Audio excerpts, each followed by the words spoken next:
बिस्मिल्लाहिर्रहमानिर्रहीम। बीवी से सोहबत के वक्त की दुआ।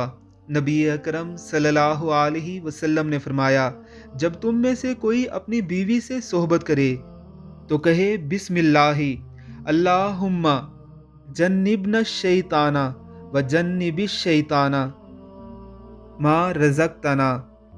बिस्मिल्लाहि अल्लाहुम्मा जन्निबना शैताना व जन्निबिश शैताना मा रज़क़तना।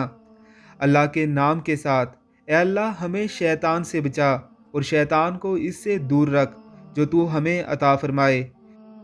तो उनको जो औलाद मिलेगी उसे शैतान नुकसान नहीं पहुंचा सकेगा। इस मुबारक दुआ को तमाम शादीशुदा जोड़े अपना मामूल बना लें तो अल्लाह के हुक्म से उनकी औलादें सालेह हो जाती हैं। अल्लाह रब्बुल इज़्ज़त की ज़ात हम सबको तौफीक अता फरमाए। आमीन सुम आमीन।